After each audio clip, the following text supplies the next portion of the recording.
Welcome back to The Takeout. The government has unsealed records connected to the recent FBI raid that seized 2020 election ballots from Fulton County, Georgia. The move comes after the county, which encompasses Atlanta and some of its suburbs, filed a motion requesting the return of the records taken during a recent FBI raid, and for officials to explain what exactly they were looking for. We're joined now by CBS News election law contributor David Becker, who is also the executive director of the Center for Election Innovation and Research. This is the guy you call when there are questions about ballots and irregularities and whatnot. And thank goodness we're starting yet another election cycle with you.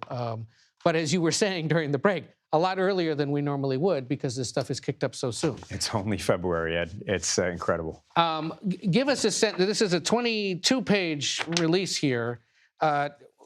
What does this help us sort out today regarding what the government was looking for? Well, I'll be honest, when I knew this was coming out, I was expecting a lot more in here to justify the seizure of election records from an election more than 5 years ago.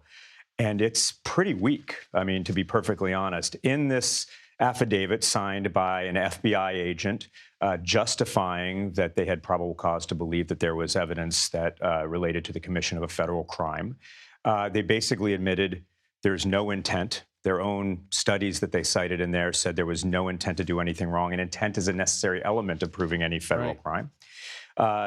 They didn't have any allegations with regard to election theft at all. In fact, they admit that the ballots were counted 3 times, once entirely by hand, and confirmed the results in Atlanta and in Fulton County. They don't mention anything about foreign interference or a foreign nexus, which would have been necessary to invoke any jurisdiction for the Director of National Intelligence, and she was, of course, inside that room. And lastly, there were this big statute of limitations issue, this 5-year statute of limitations on any of these federal crimes. They don't mention the statute of limitations at all. And so when we're looking at this document now, what's pretty clear is that 5+ years after the election, dozens of court cases, more review than any election in world history, over a year now of the Trump administration being in total power of the federal government.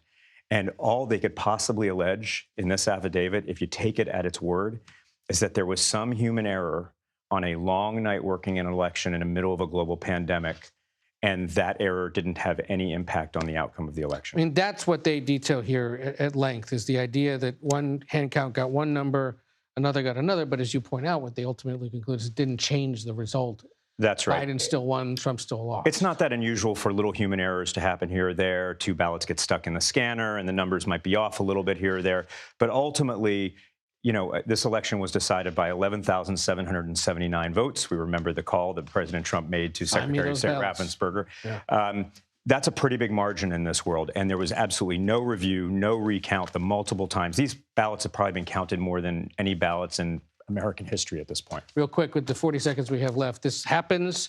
We'll see what the judge rules as Fulton County tries to get these ballots back. But what does this do to the president's arguments he'll probably make over the course of the rest of this year? Look, no matter what the facts have been, no matter how many times courts have found that there was no problem with the 2020 election, that Biden won that election, he has continued to spread disinformation. And in doing that, he's been denigrating the election officials, the public servants around the country, Republicans and Democrats who run our elections. They're getting tired of it, but they're still doing a great job. I expect our elections this year, despite the federal interference, despite the challenges they're going to face, I expect them to be run extremely well. It's going to be convenient and safe to vote, and we're going to know who wins the elections. And I think, if anything, if you read this thing, what you're reminded by is that it is humans who count these ballots, ultimately, humans responsible for them, and mistakes can happen. That's right, and our system is designed to be resilient against those. Right, and had there been issues with the count, we probably would have heard about it by now. Long ago, yes. David Becker, great to see you as always.